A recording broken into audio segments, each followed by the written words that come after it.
you're behind a computer screen late at night, no one knows who you are, where you are. I became part of this cyber community where people are exploring deviant thoughts and exploring their fetishes.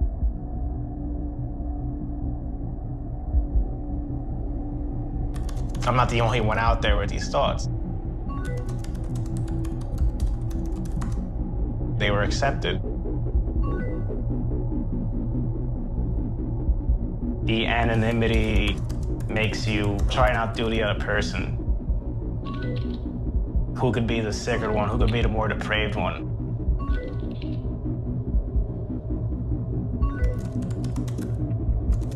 The baby was sleeping, the mom was sleeping, there was just nothing to do.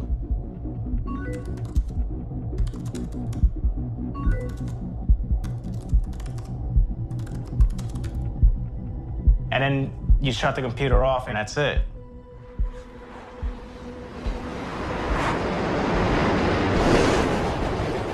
I go back to being the regular me.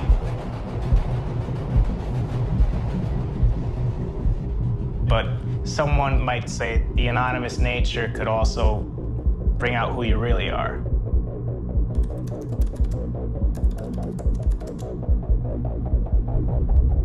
In my worst nightmare, I could never guess that this would have happened.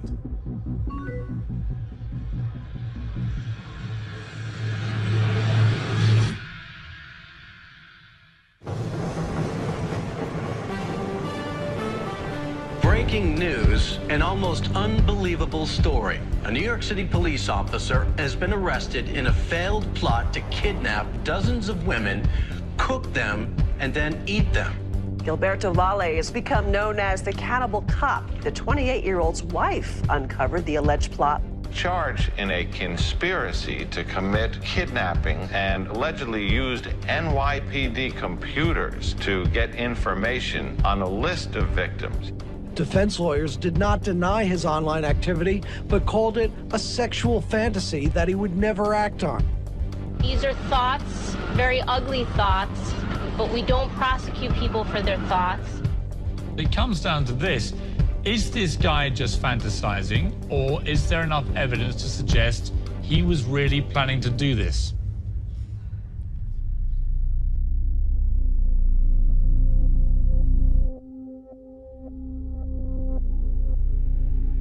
There's nothing we like better than, at least in fiction, a killer. You know, the worst, meanest, baddest, roughest, toughest serial killer in the world. Let's get inside their heart and mind and figure out exactly what they're about. And there are story archetypes that we all sort of adhere to. Gil, as the cannibal cop, was typed as well. Whether it was the monster of the week, or as this week's Hannibal Lecter, or as a master criminal, or as a vicious beast who needed to be controlled. Not only was this someone who seemed to have been planning to abduct and eat his wife and other women, but the idea of him wandering around with a badge was something so devious that it was unbelievable. But then when it actually made it to trial, there were two sides to this story. And when the defense stood up and said, this is a thought police case, and then suddenly it got even more theatrical and more interesting. It was the best that true crime has to offer, because it was about a crazy side of human behavior that we don't get to see. And that's what was happening in real life here.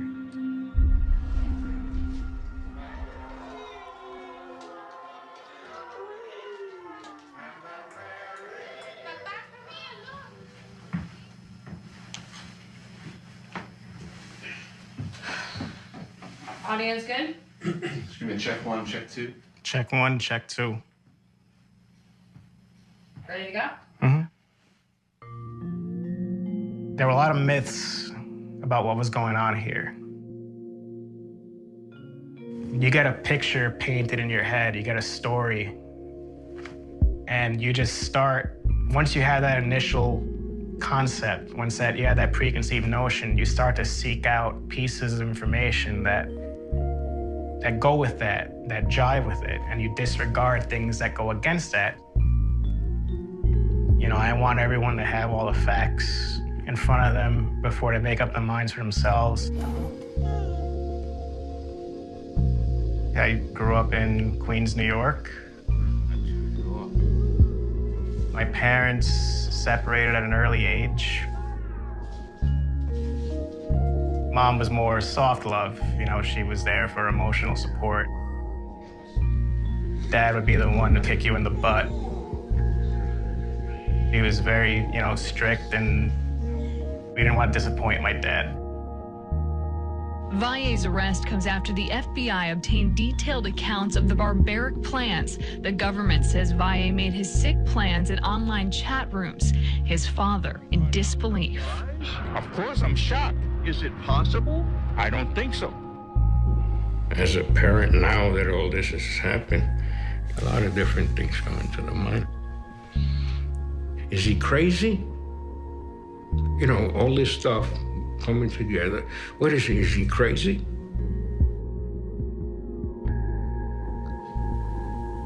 How did you feel when you heard the first allegations about cannibalism and kidnapping? I couldn't believe it. I said, that's not my son. I'm like, there's got to be a mistake. That's not my son. Gilberto, mama kiss. Gilberto kiss. Gilberto kiss. The first time that I actually heard these internet chats, that's when I noticed, I'm like, okay, my son did have a problem.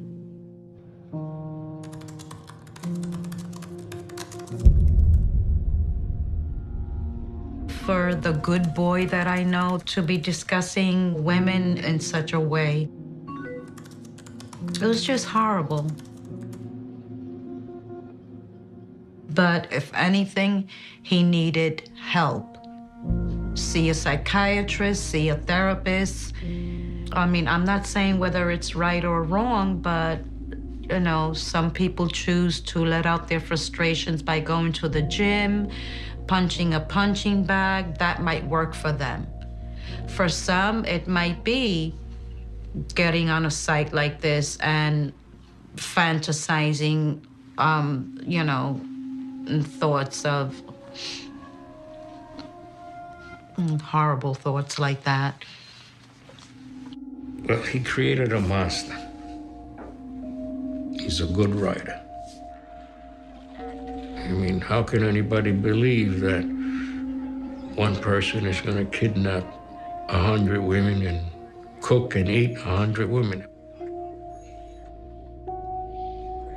Which one was in the trunk of his car? Which one was in the spit over the fire? Which one was in the oven? The fact that he's sitting there in his apartment while his wife and baby are asleep in the next room, and he's talking about, you know, slitting her throat, and the fact that he's going around in his police uniform all contribute to a sense of dread around it. But was he involved in the planning of a real crime, and at what point is it appropriate to step in? There was no real-world attempt, but when they went through his computer, they found 24 sets of conversations. In 21 of them, people said, hey, is this for real? And Gil Valle said, no, this is a fantasy. No matter what I say, it's all make-believe.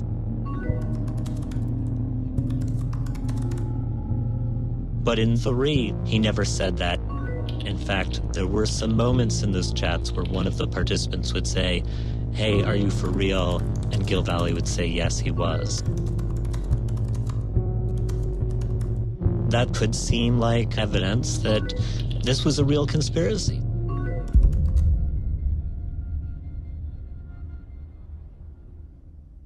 We do not have thought crime in this country. We do not prosecute people for what they think. It is permissible to have all of the thoughts from a criminal law enforcement point of view that Gilberto Valle had. What's impermissible is planning with another person to execute on those thoughts. 2 charges had been brought against him: conspiracy to kidnap, as well as an unauthorized use of a law enforcement database in order to gain some information about one of the victims. Conspiracy is the prosecutor's favorite instrument. In order to be convicted of an attempt, you have to not only intend to do it, but you have to go beyond preparation and cross a line that suggests that you're going to do it unless something stops you. Conspiracy allows you to move that line back. If 2 people just talk about doing something terrible and agree to do it, and then take one overt act, they can be prosecuted and put in jail for the rest of their lives. The overt act doesn't have to be a crime itself. You know, it's not like you say, let's go rob a bank, and the overt act then is you steal a car to be the getaway car. It could be something that is entirely lawful otherwise, it just might have special meaning here. The defendant talked about disabling his victims using chloroform. He then searched how to make chloroform. The defendants talked about stalking their victims, and in fact, there was a search of a proprietary law enforcement-only database as to where one of the victims lived. This is not a simple case of where you're going after somebody just who thought some evil thoughts. He took lots of steps in the direction of possibly doing terrible things. He traveled to Maryland to visit one of the alleged intended victims.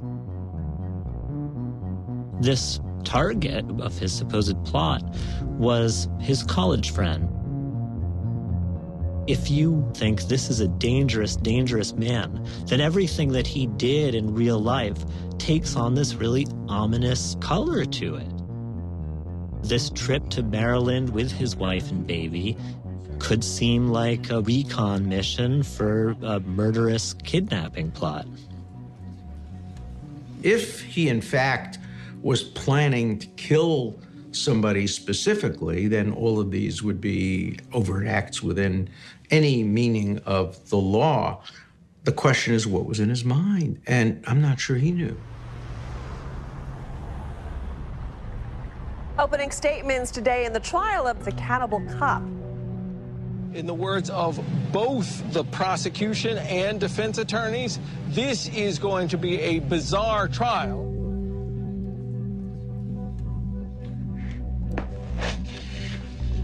I don't get to draw nudes very often. I usually see people sitting in a chair, looking straight ahead at a judge. But I got to do people on spits, women being cooked and roasted, and visuals of dark fetish net. If you pull in, you could see little naked bodies. It's pretty amazing.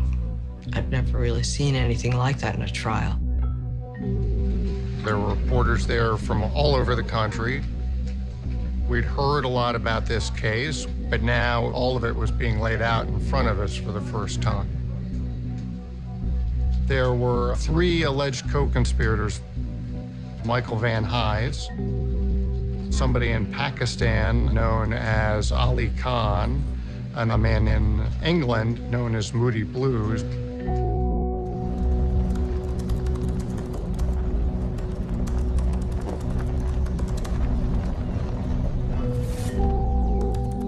He had these plans written out for how to kidnap women. He was planning on building a pulley apparatus in his basement to string women up and torture them and slow roast them. Says he had a giant oven that he planned on stuffing these women into. It all sounded crazy, but potentially true. We had a tome of the chats copied for us, and we were in the position to determine how much of it was real and how much of it was fantasy. I think we all agreed this man has a problem. This is sick. This is really quite sick. But we weren't there to convict on his sick mind. We were there to convict on a conspiracy to kidnap and kill and maim and rape. What made it very real was that he took pictures from real people in his life and shared them on these sites. And that, for me, takes it past fantasy. He had what was called a blueprint and had made a list of what he needed. He had the ability to retrieve all these materials. That made it very real to us that any one of these women could have been a true victim of his. Alicia Friska early on became a major figure in the case. Investigators said Gil had been stalking her.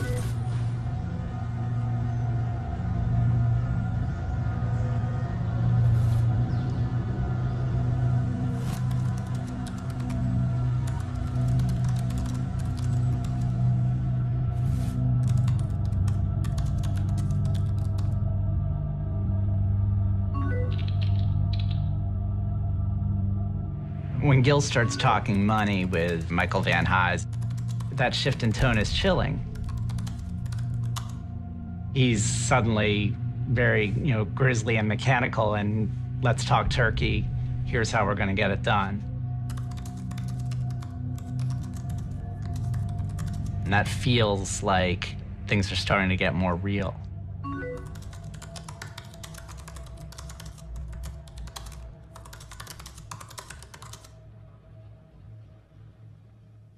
These fantasies were really, really scary. And the level of detail that Gil talked about and that other people talked about on the internet was also really, really scary. The reality, of course, coming back to reality, is that none of the things that they said ever came to pass. They often missed dates. They said, okay, I'll call you on Tuesday and we'll do something then, and then nothing happens on Tuesday. Nothing happens for 3 Tuesdays. And then nothing ever happens at all. These are fantasies. There was no giant oven that could fit somebody inside of it. There was no pulley apparatus being set up in the basement.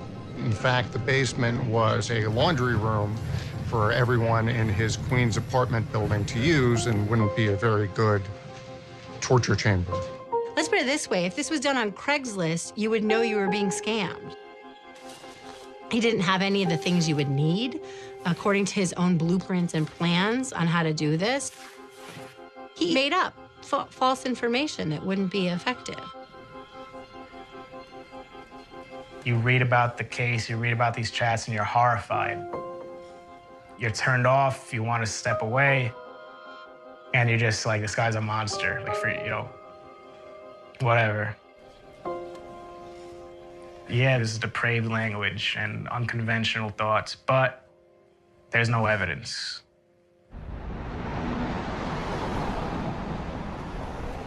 Shock in the courtroom, guilty of conspiracy to commit kidnapping, also guilty of wrongfully accessing a federal database. I almost froze in time, and all I kept hearing was guilty, guilty, guilty. For me to see him in shackles, it's heartbreaking. But, through all this, I haven't cried until now. And I feel like I want to scream. I never let it out. He's not a cannibal. He never ate anyone. Isn't that the true definition of a cannibal, is someone that eats human meat?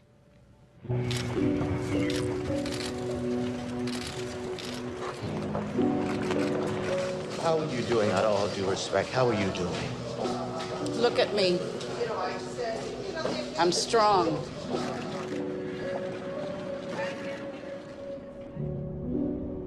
I went back to the prison, and that's when I broke down. I didn't want to do it in front of my family, but I broke down.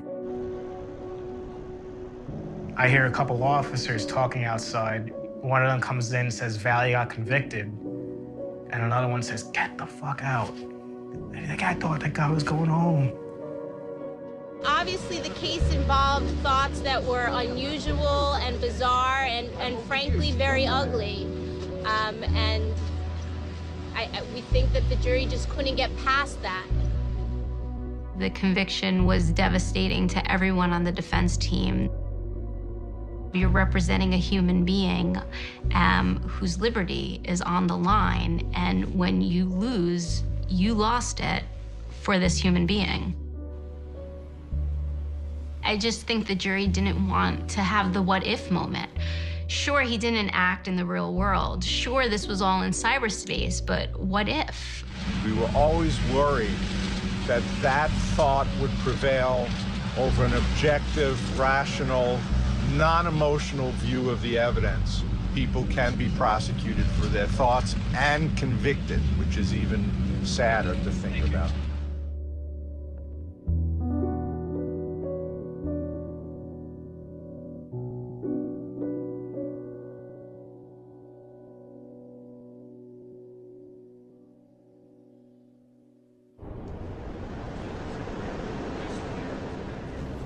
This call is from a federal prison. At this point, I'm pretty depressed every day. Everyone thinks I'm facing sentencing. You know, technically I'm not yet. I'm still waiting to hear from the judge. They keep saying a couple weeks more, and it gets pushed back, and it gets pushed back again and again and again. Julia emailed me, and she said she doesn't think it's going to be good. The Cannibal Cop case really raises the big question. What is the line between thought and action, right? Between fantasy and crime. And it's so gray. In a case where there's no victim, there's no harm, was there enough evidence to show there had been an overt act? The government was saying that all of his Google searches were overt acts in furtherance of the conspiracy. Gil, at some point, is thinking about eating people, and he starts typing, how do you abduct a girl? He starts doing research into chloroform and baking pans and knives for cutting people up. But the idea that a Google search would constitute an overt act, I think, is dangerous. That's where you get into thought crime. When we think about thought crime, we think about, George Orwell in 1984. You think about the thought police. Think about being put away simply because of something that's in your head. A thought crime in the modern age, in the post-George Orwell age, becomes more of a question of technology and its power to see what's on our minds much more often than it used to be able to. It's possible for the internet to know more about you than your best friend does, than your family members do, because what you type in the Google search box is often a very, very private thing, things you wouldn't even tell your friends and family. His wife is typing in things like, my husband doesn't love me. It's very sad to see, but I think it shows that Google searching is just an extension of the thoughts we have in our heads. Sometimes we're sitting at our computer alone and we just type them in.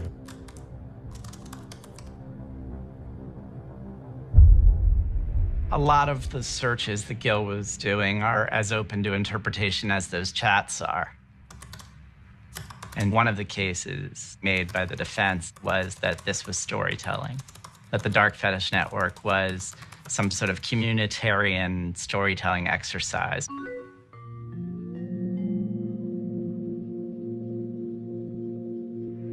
The same way that the prosecution is arguing that the chats are a window into Gil's thoughts, we can also look at literature as a window into the author's thoughts. Someone like Stephen King can write, any number of disturbing things about human behavior, and nobody's putting him in jail. Fascinated by stories about violence. If you read, if you view movies, our stories move us immediately into a safe space where we can imagine the worst thing possible, our darkest side. All these violent stories go back to what our most basic primal feelings are. We have propensity for violence. We have propensity for all sorts of horrible acts. But if you can act on those urges in stories, then you don't act on them in real life, in theory.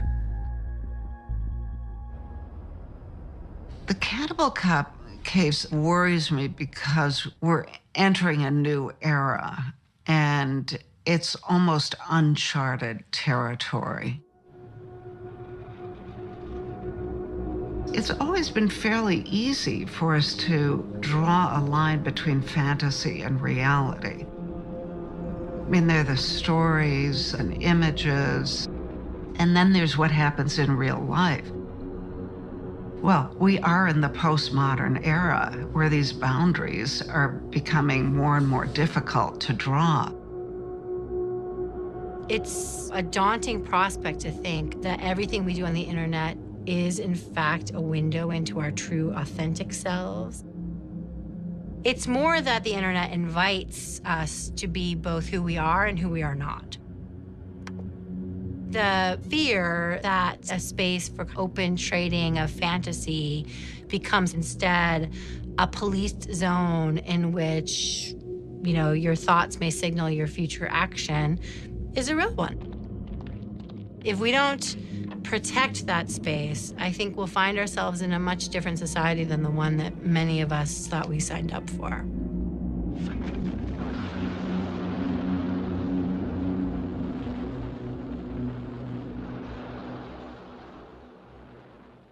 Anybody should be allowed to write a dirty story on the internet or have a dirty fantasy, even if it's gruesome and tasteless and not something you would necessarily want to talk to your mum about over dinner. That's fine. It stops being fine when other real people are involved. That this guy used police databases to track down women, and he used his privileges as an officer of the law to do that. Oh, it just sends a shiver down my spine. I just can't even. It's an extraordinary breach of trust between the police as an entity and the public at large. It wasn't just thought crime, it was real crime. The idea that everything that happens on the internet is fantasy and it's not really real is dangerous. It's just another way of not wanting to confront the fact that these evil thoughts and behaviors exist within human beings. It's not a product of technology or possession by the devil or any kind of outside force. It comes from us. The darkness comes from us.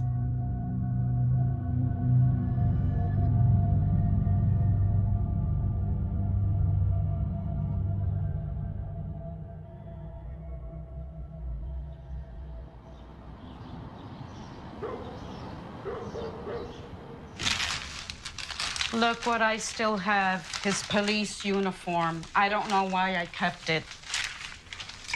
Well, we're not gonna wear that, certainly not. This doesn't, do I have to iron now? Oh, God. I'm so nervous. The judge is making a decision today. I called my family, I called my closest friends. I'm like, pray for me, pray for me. Because if there's gonna be bad news, I've been holding up all this time, Aaron. I've been holding up and I've been strong, but if I were to get bad news, I think that would be the end of me. I just want to give him a really big hug that nobody tells me, ma'am, you gotta leave. You know, I just want to hold on to him.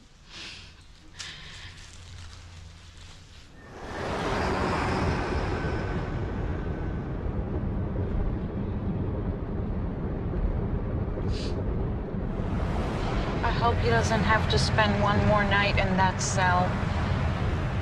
Julia did say that, you know, if the news is bad, we still have other options. And what I said to her, like, well, in the meantime, my son is sitting in jail. Another year, another 2 years, how much longer? Oh, it's gonna be a media frenzy, but I'm not talking to anyone. Can you tell us what you know is going to happen this morning? No. Off the steps, please. I want to see him not be a felon. I want to see him be acquitted. He didn't commit any crimes.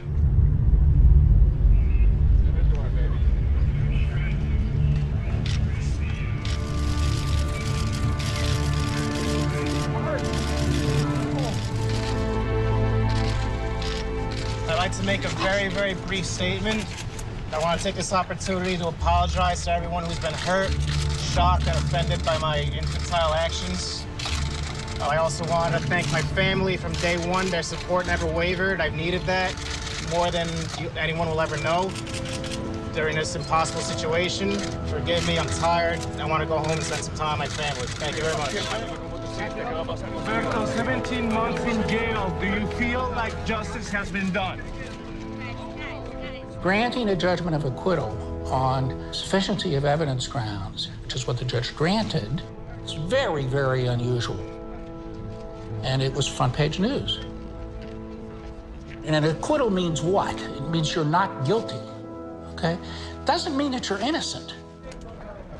One could interpret at least some of the things Gil did as something that wasn't completely consistent with innocence. It could be considered an overt act when he went to the police database looking for targets. How are you going to feel if you let him off and he goes out and eats somebody?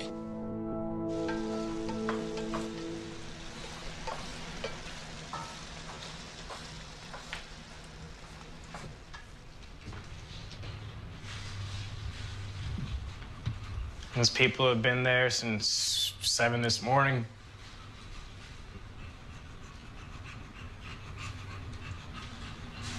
Even though I'm acquitted, I'm in home confinement. You know, I haven't really gotten the cabin fever yet, but yeah, I mean, a day like today, I'd love to be outside, obviously. Last night, I'm home and my son is here, and I thought I was dreaming. I couldn't believe it. Until this morning when he's like, Ma, I need underwear. Ma, I need this. Ma, I need that. I didn't know where anything was. Home. I didn't know where anything was. My boy is home. Everything got packed up from my apartment. I wasn't there. He doesn't know where anything is. There we go. Nobody's alarmed that I have a fork in my hand with people around. Everyone's good? All right. Be careful. You gotta laugh about it. Of course. He's a danger to society. The victims are in danger. The victims.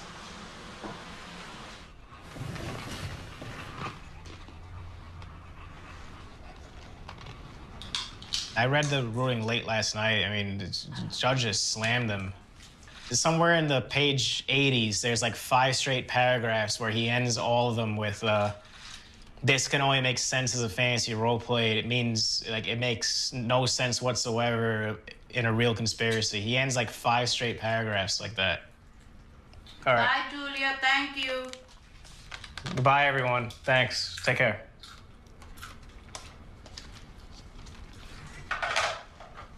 Does this come off, or we have to wait for the I don't know. government's appeal?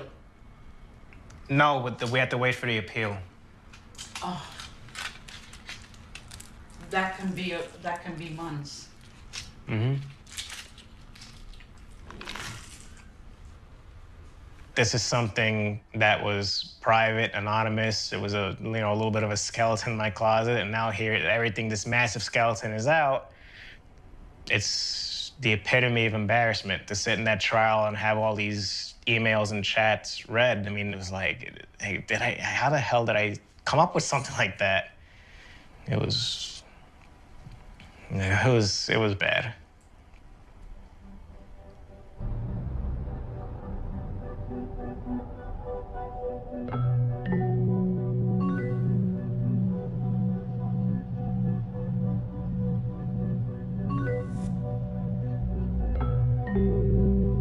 I really don't know how I came across it at first, but it was there. I tried it out, and people thought I was pretty good. People accepted it, you know?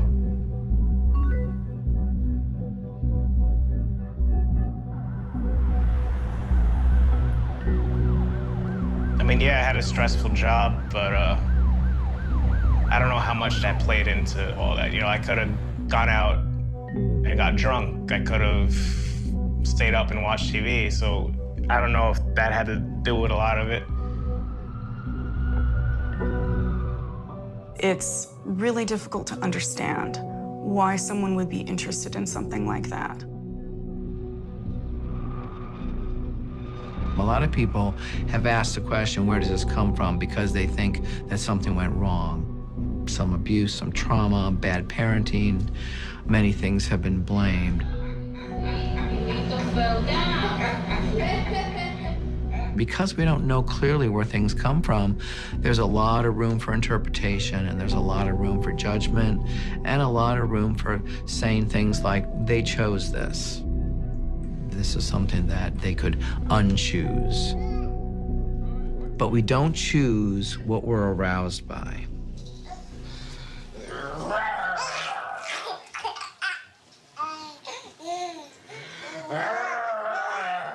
We live in a very Victorian, puritanical culture when it comes to sexuality. The overt part of our culture sexually is very open. We exploit it, we talk about it, we model it, we advertise with it. It's in our music, it's in our art, it's in our television, it's in our movies.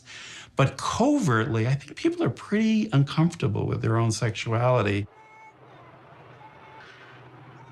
And when you juxtapose that schism between overt expression and covert inhibition, I think that's what creates sexual pathology and sexual problems and sexually compulsive behavior.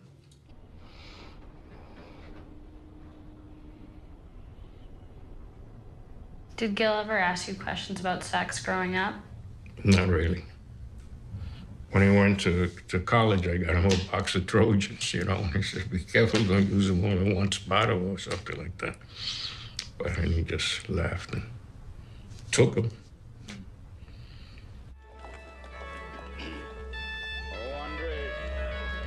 It sounds to me like he was raised in an atmosphere where people didn't really talk about sex. And anything that fell outside of what was considered acceptable was horrifying, shameful, and something's wrong with me and I'm broken.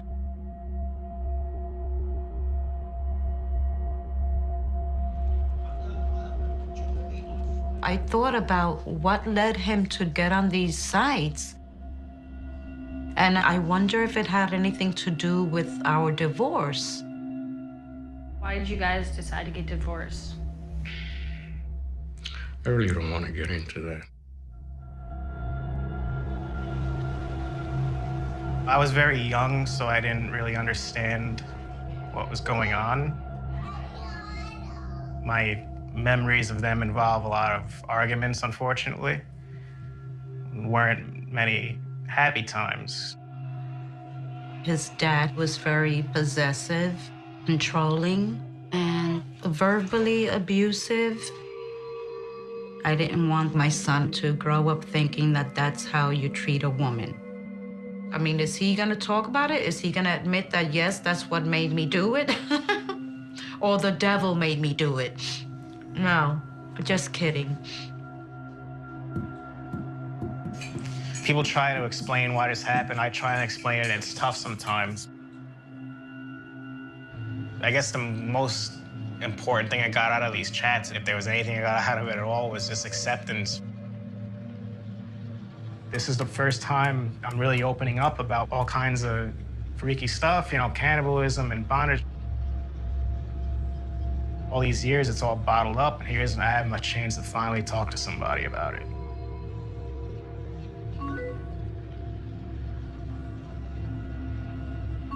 It was such a relief to get it off my chest.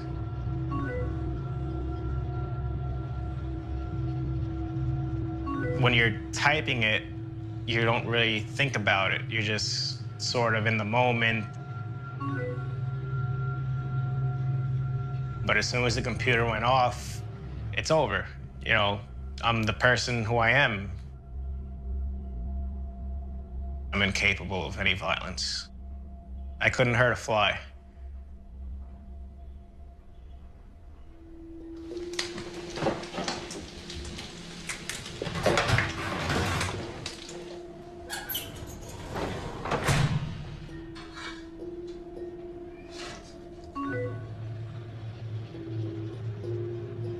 Something that the defense really has to reckon with is even if he's innocent of planning a kidnapping, he's still admittedly very interested in kidnapping.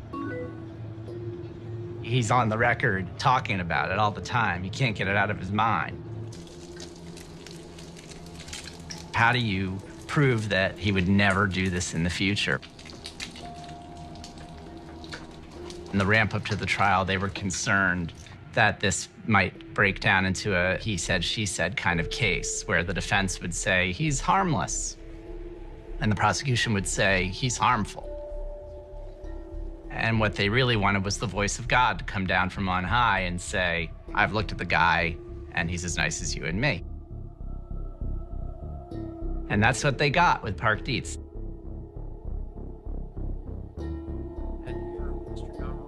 He is a titan in the field. He's interviewed John Hinckley Jr., he's interviewed Joel Rifkin, he's interviewed Andrea Yates. And almost for that exception, he works for the prosecution. That he would draw the conclusion he drew, which is that this guy's as safe as you and me, that's a huge deal. But then, when the trial actually happened, they decided not to bring him on the stand.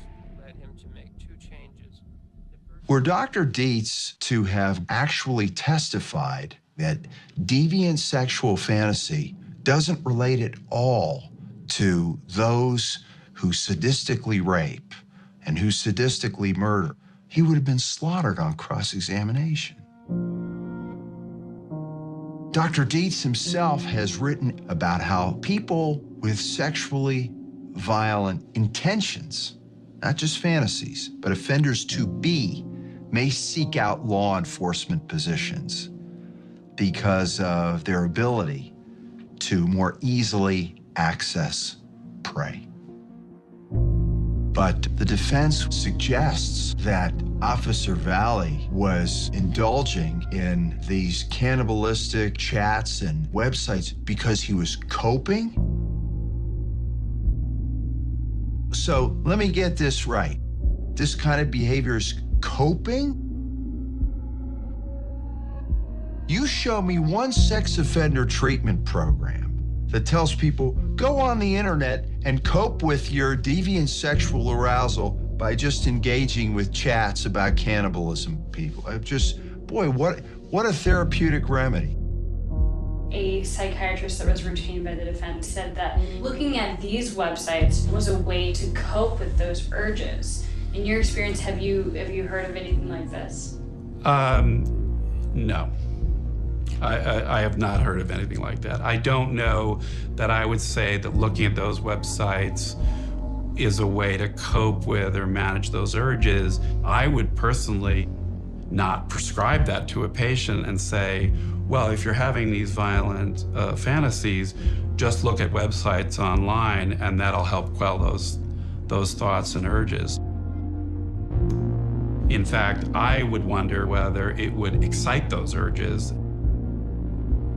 If you exercise certain neural pathways, what happens is there's a certain reward circuitry that gets activated in the brain, and when you reach a certain threshold, it becomes a habitual or compulsive pattern. And the pathways to the prefrontal cortex that are responsible for judgment and reasoning and making good decisions shut down simultaneously. So you have a combination of elevated, pleasurable stimuli in the brain with poor judgment. And that's kind of a perfect storm for problems.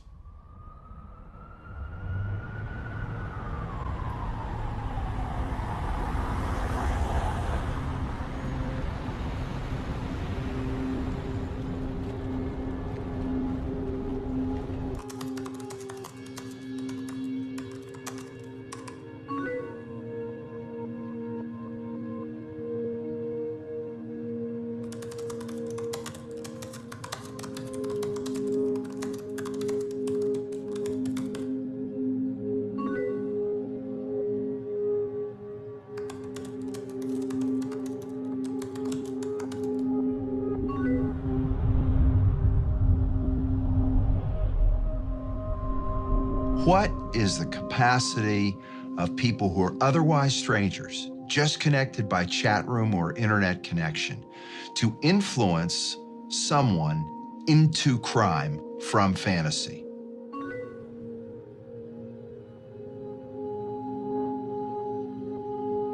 Some fantasies remain fantasies. Some fantasies graduate.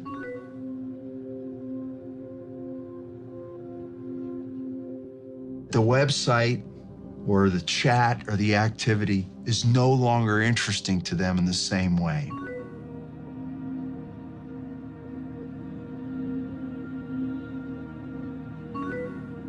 But acting on it would be.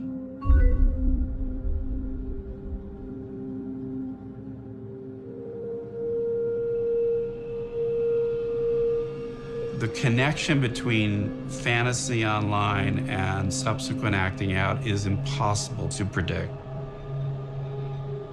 You can't just assume that fantasy means that they will enact a behavior, but you can't also assume that they will not. And I will be the first to tell you, in psychology and psychiatry, we are not good at predicting violent behavior. The highly unusual facts of this case reflect the internet age in which we live. Valle had discussed kidnapping, torturing, raping, murdering, cannibalizing women with 24 individuals. At trial, the government conceded that 21 of these communications are nothing more than fantasy roleplay. The government nonetheless contends that Valle's communications with Van Heist, Ali Khan, and Moody Blues reflect a real kidnapping conspiracy. Because the government did not offer sufficient evidence to permit a reasonable juror to distinguish between Valle's alleged real chats and his conceded fantasy chats, the jury's verdict on count 1 cannot stand. I like when he ends with that. The jury's verdict cannot stand, must not stand. I just hope, the government doesn't appeal this and this is officially over. Right now we have that looming over our heads. Until this thing comes off, it's not over,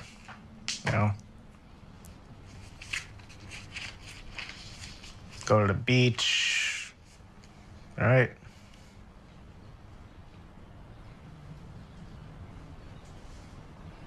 make my cross-country trip. Yeah, those would be good times when it happens. Kill.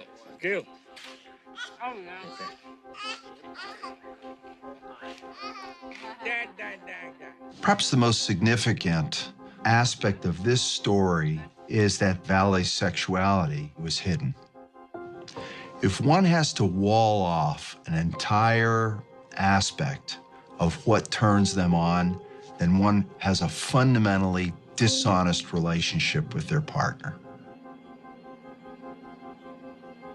And when you have a dishonest relationship with your partner, you may be able to maintain appearances, but the story is never going to end well. He always said that because he got home late, he couldn't go right to sleep, so he would play video games, watch TV, go on the internet for a couple of hours. Then after I got pregnant, it kept getting worse. He would stay up until 3, 4, 5 in the morning or just not come to sleep in our bed. And then all this really weird stuff started happening. She had installed spyware on the computer, and she found the chats, everything that this case is about. She found it all. It logged every keystroke that is made on the computer and every website that is visited, and takes pictures every 5 minutes or so of whatever is happening on the computer screen. There were all of these websites that I'd never seen. Dark fetish net, sexy Amazons, dark fet, motherless, fet life. I mean, I know S&M is kind of popular, like 50 Shades of Grey, but this seemed different. The girl on the front page was dead.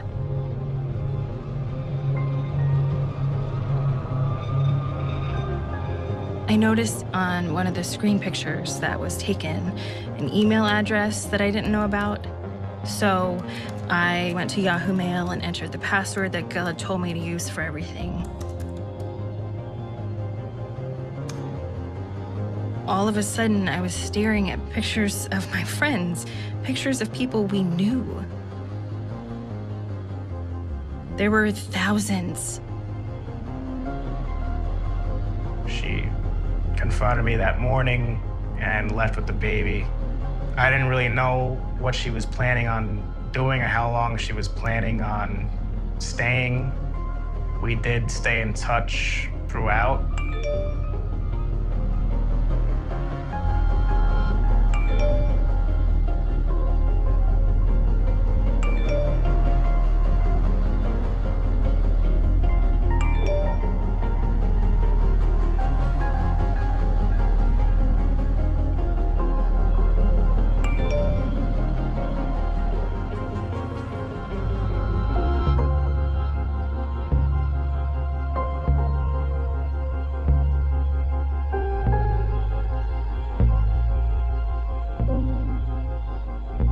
Partners may question themselves and say, well, why didn't I see this before?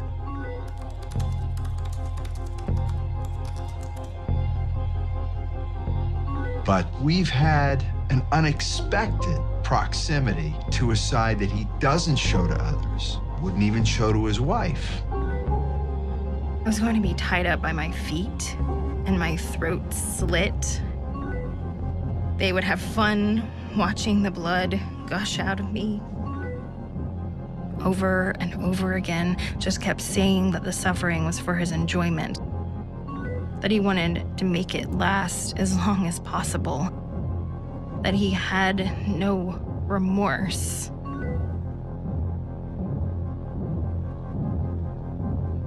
It was tough to listen to her, talk about our relationship.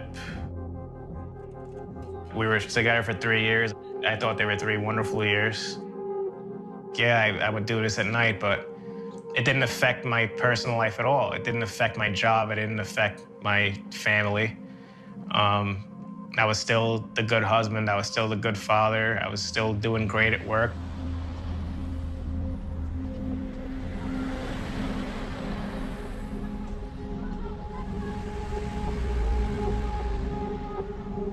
It's hard to say what to do with the input of a law enforcement officer who's an accused sex offender. Every person charged with a crime will deny, rationalize, and distort facts and details in order to make his behavior acceptable. I'm doing this on the internet, but you know, I'm doing it because my wife is sleeping with our newborn. Oh, I get it. He gets it. As far as sleeping, I started talking to this guy from England. So it was just as simple and banal as that, the time difference. So I would start chatting with him over there. It's 8 in the morning. Over here, it's 2 o'clock. And normally I'd be done by then, but here, now I'm playing a game with this guy. And, you know, so I'd stay up a little later, and that's all it was.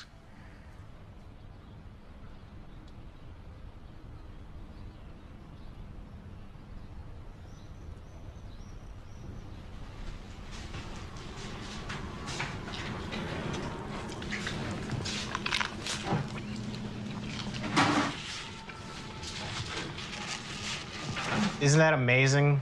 And it's the truth. The day she puts the spyware on is the day I'm moving on from this. Because like I said before, it was starting to affect my family life, and that I was staying up later, and I didn't want, you know, I always said once it starts to, if it ever affects my family, it's gotta go. So it had to go. And that day, if I'd done it a day sooner, none of this would have happened. Isn't that incredible? I told that to, you know, my lawyers and deets, you know, I'm not making that up. That's a God-honest truth of my daughter's life. I went on that day to delete everything. It's almost like there's a higher power who said that this had to happen, and maybe one day we'll know why.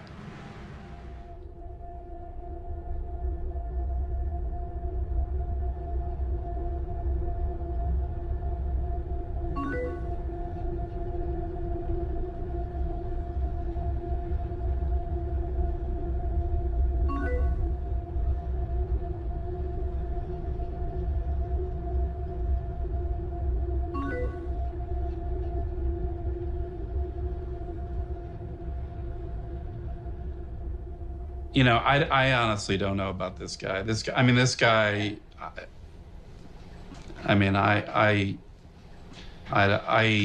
the fact that they got him off on that defense is pretty lucky for him. It's pretty unusual to have that kind of level of violent thought and fantasy and to get off on the defense. I would not be shocked if he ends up back in jail. It disturbs me that Mr. Valle is out. You know, do I worry for harm?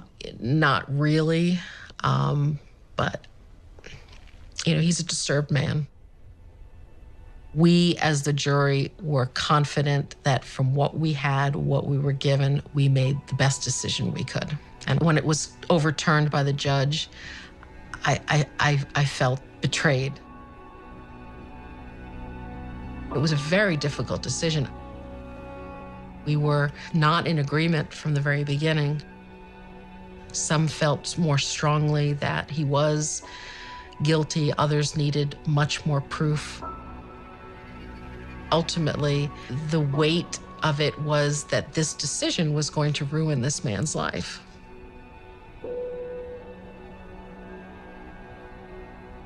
When the trial ended and the judge read the charges, before we even talked about anything, we wanted everyone to understand what the charges were and what needed to be satisfied in order to convict.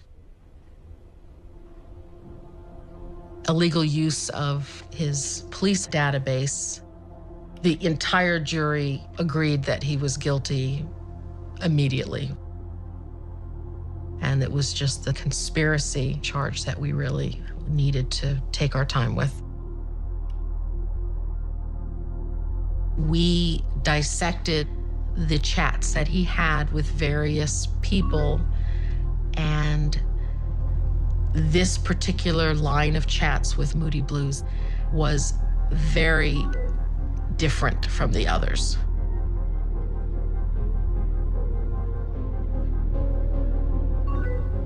We collectively, as a jury, felt the tone had changed. We read them over and over and over again, and even the people reading them had to stop at some point because we just couldn't take it. It was very, very hard.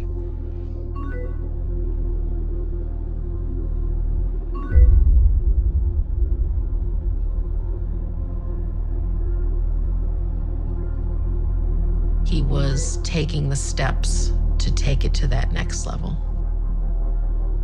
to make his fantasy become real. How long does one wait till one goes through with it?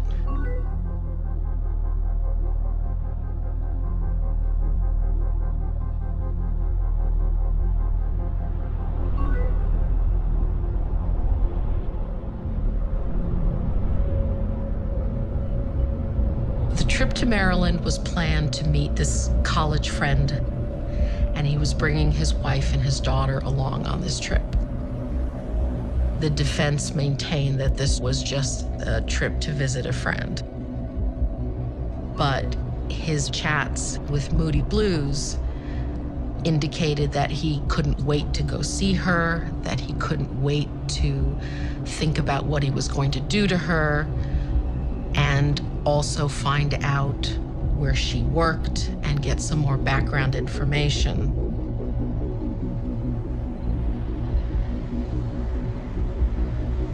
It was proven that he did drive by her office because he had texted to her about, was that your building? Apparently the building has some significance on this road.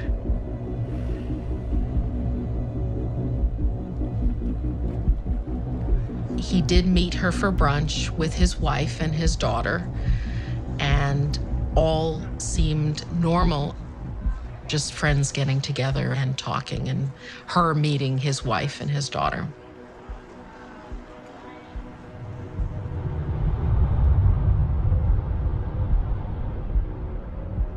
A normal person in real life comes back from a road trip. They've been driving, they've been with their family and their baby, and they come home and they unpack and they relax and they figure out what they're gonna do for dinner.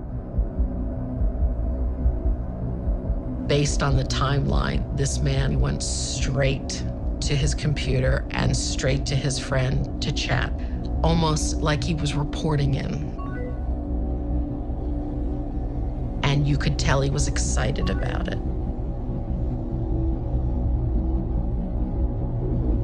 The fact that he came back from this trip and one of the first things he did was write to Moody Blues was enough to say that he had made this trip, he had a purpose for this trip, he satisfied that purpose, and he shared it with his conspirator. And that, I think, ultimately led to his downfall.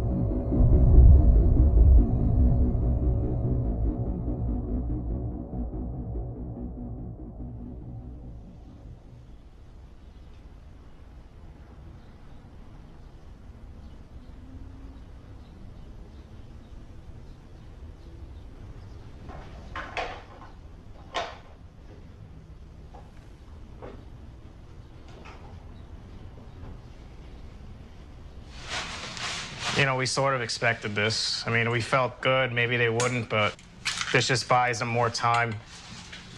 That looks delish.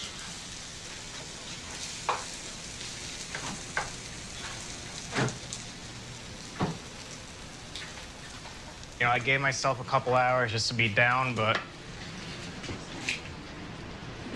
you know, if I'm down, they win. So I don't want to let them win I don't want to let them win anything, you know? Even in jail, I said that all the time. Like, if I'm down, the government's winning. Oh, that's a lot. Okay. I always overdo things.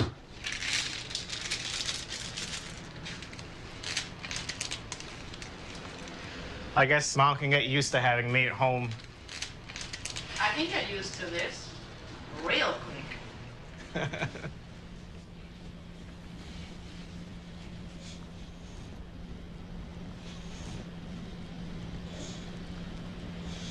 I'm gonna be stuck in here for how many more months? You know, I was looking at possibly going out this weekend. I mean, I thought it was over, and it's not over. It doesn't mean they're gonna go through it, don't forget. They're smart people, they have to know I'm innocent. They have to know there's no evidence, they have to know they screwed up. Maybe they're thinking, how would it look if we just dropped it? In a sense, they had to go through with this just to save face. You know, what are they gonna do, BS the Court of Appeals now in paperwork? They can BS a jury, they can't BS judges.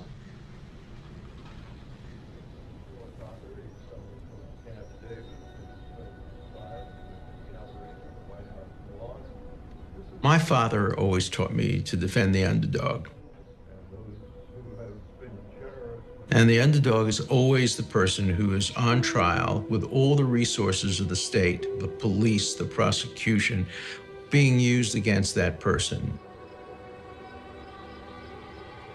I think juries have often been unwilling to apply the presumption of innocence. When I have a jury, the first question I ask is, if the evidence shows that the defendant probably did it, will you convict? And many of the jurors say, of course we will. I say, strike that juror. Probably isn't enough. You have to be willing to free somebody who will probably do something bad and who has probably done something bad. Probably just isn't enough. Better 10 guilty go free than 1 innocent be wrongly confined. We just can't allow our system to begin to err on the side of putting people in jail if they may not commit crimes. They said that the line between fantasy and reality crossed when he had lunch with the girl in Maryland. So that makes it seem like shit, like when Gil had a lunch with this girl, you know, maybe he was thinking about something.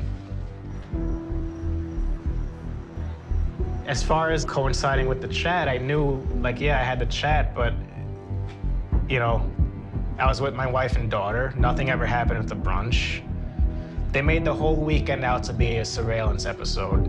I went down Friday night. I saw 5 people that weekend. We did things as a family down in Maryland. And the whole weekend was about surveillance. I mean, it's just... And this is the database. Right.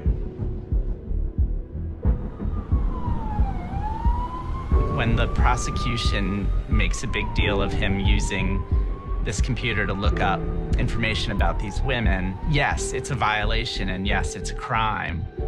But looking at the timeline between when he actually did those searches and when he was having chats about those women with other people on the dark fetish network, it's not exactly clear that he's planning anything.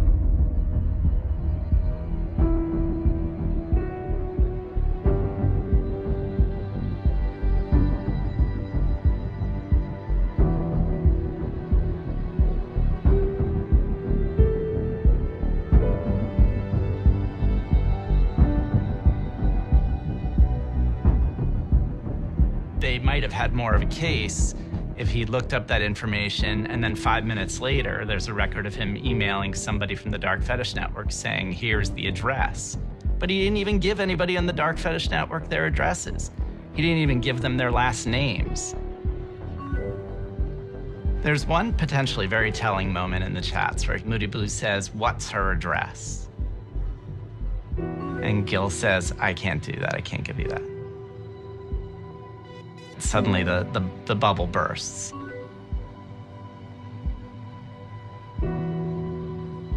This is Gil Googling someone he has the hots for. Only instead of Google, he's using the police computer because he's at work and bored and says, oh, I have the hots for Kimberly. I'm going to check out the information in the police database for her.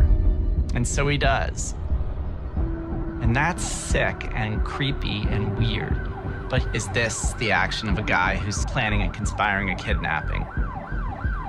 The prosecution had to convince a jury, beyond a reasonable doubt, the highest standard in the law. He actually was agreeing to commit the crime of kidnapping women. And here, in this case, I don't think they did. There might be a tendency to want to punish people for who we think they are, as opposed to what they've actually done. And so this could be a case where the jury heard the evidence and thought, I don't maybe think he was gonna do it this time, but I'm worried he might do it in the future. I'm worried about what kind of person he is. I don't like this guy. I think he's creepy. And so the way they resolve that tension is to convict. Well, we were convicting someone on what he wanted to do, not what he did. So we had to believe that he was going in that direction to actually commit a crime. It's easier to make a decision when you have fact with beyond a shadow of a doubt, reasonable doubt. And there was not anything that was fully and completely compelling. We had to understand this man through these chats.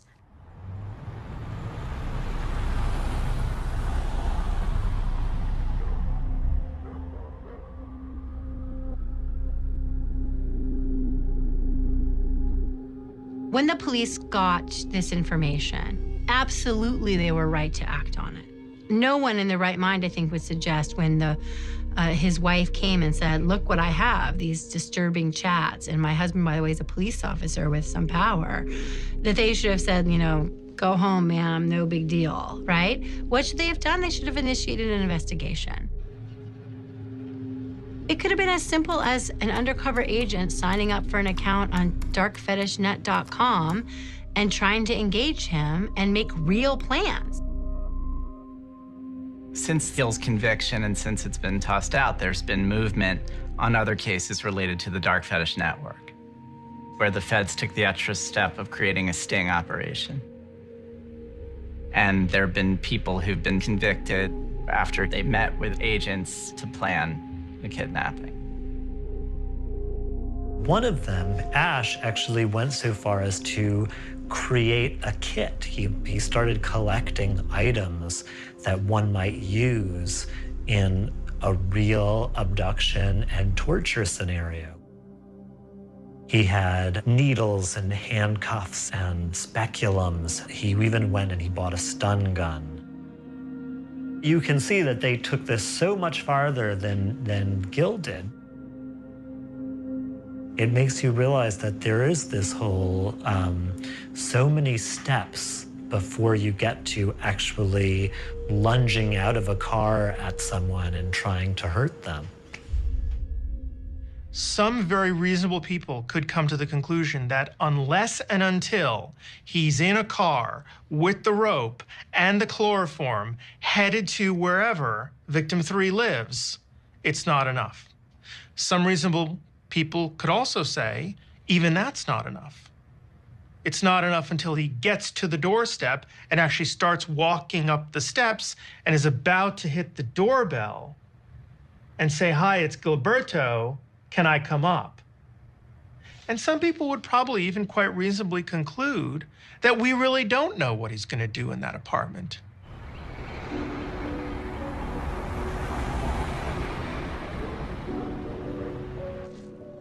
There is always reasonable doubt about whether or not someone is going to take a particular action. We don't know, right? And police officers don't have some magical psychic wand that allows them to know either. We don't want to give the government the ability to decide what fantasies meet the thought police's bar for acceptability. That bar is rightly high. Look, if the First Amendment protects someone fantasizing about violently raping and killing and eating a woman, it's gonna protect pretty much anything you're thinking about. And that's what principles mean. They make us uncomfortable and we apply them regardless.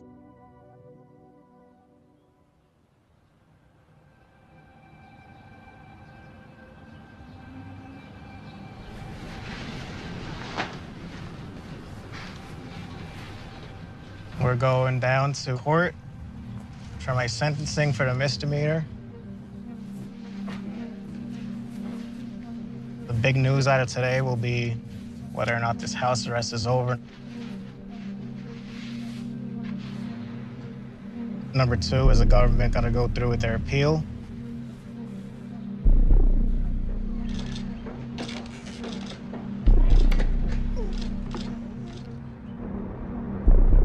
The interesting thing about what's happening with Gil now is that he no longer is just the cannibal cop. He's patient zero in the thought police epidemic that might sweep the nation. We're all determined to try and stop horrible tragedies before they actually happen. And we feel like we can do it. That all we have to do in the future is monitor the right things and set up enough cameras and do enough computer surveillance. But to me, that is an extraordinary assumption to be making. Good morning. If we had an MRI that could read your mind, would we want to comb through society and find the true deviants among us who think these deviant thoughts and really mean to execute them or would execute them in a perfect environment? Certainly in science fiction, like Minority Report, where they talk about pre-crime, that's a dystopic vision. And I think that's because when you think about it, it's often hard for any individual person to even know themselves the line between what they're imagining and what's real. It's part of the mystery of humanity.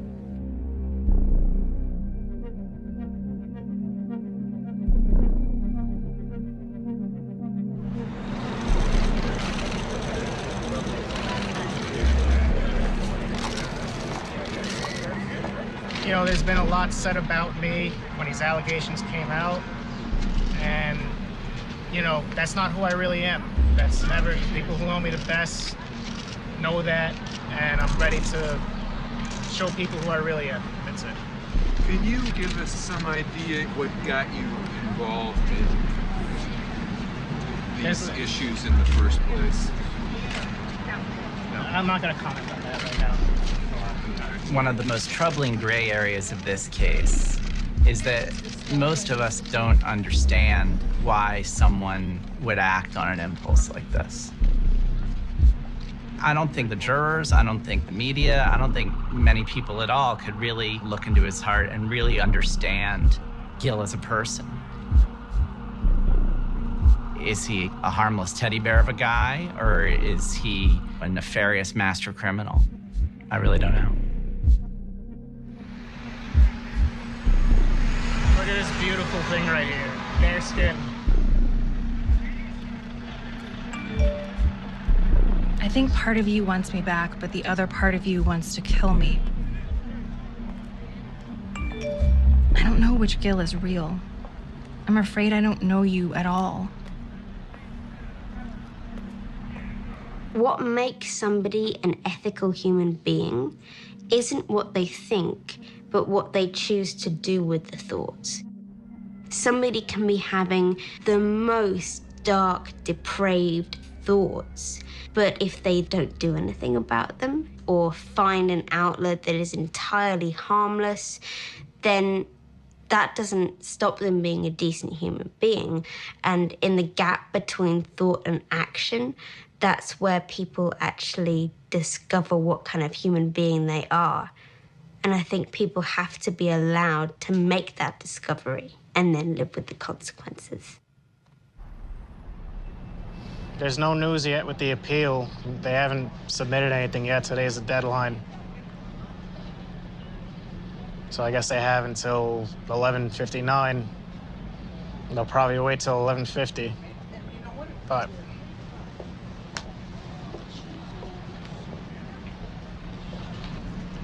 they're gonna appeal. I mean,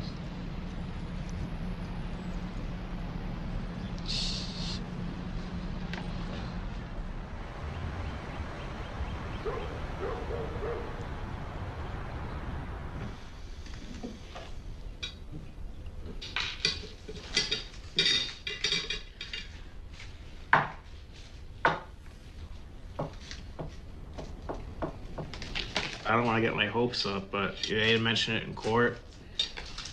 I don't know. They haven't filed it yet. But I don't want to get my hopes up. It's already been such a good day. But this really could be over tonight. Completely.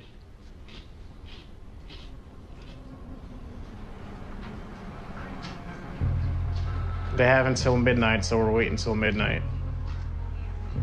Then that's it. They never asked for more time. And that, you know, the thing better be dismissed.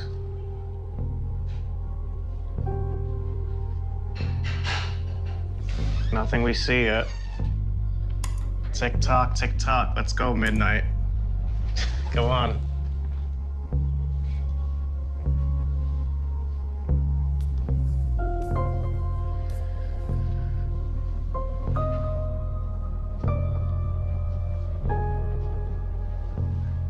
What an ending it would be, you know?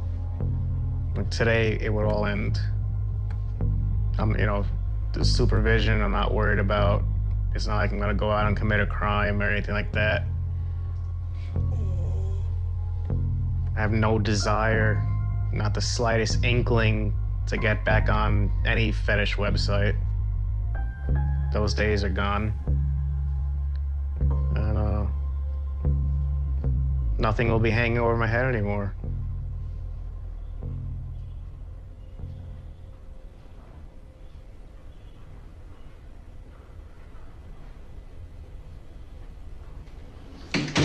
I fell asleep and I woke up. It's after 12. I'm like, it's quiet down there. My heart starts racing. That's concerning. This is concerning me, though. I don't know what this is.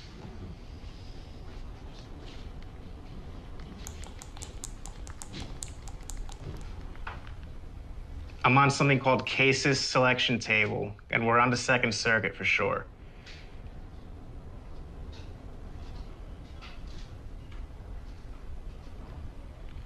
Yeah, I see it. Yeah. All right, bye. They file it around 7:30. Really? Yeah. We were looking at the wrong thing. I was expecting it.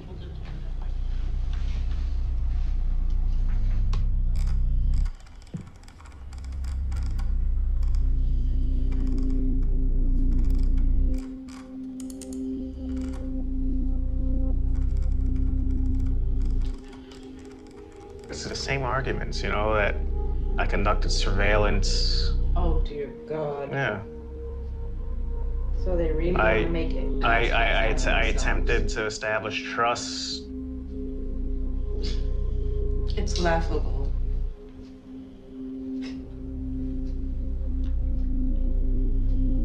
I'm not worried. Don't worry about it.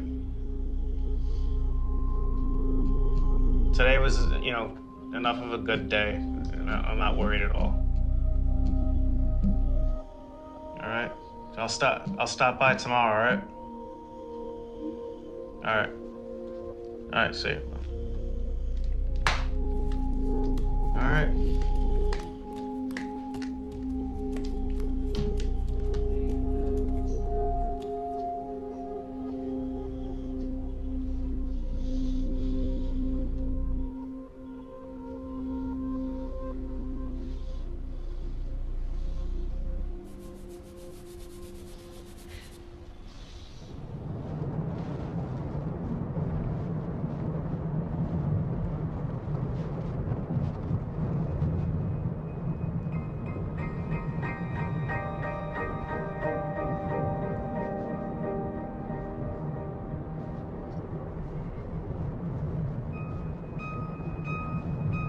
Let's hope my cell phone is not 700 yards from somebody I knew in high school.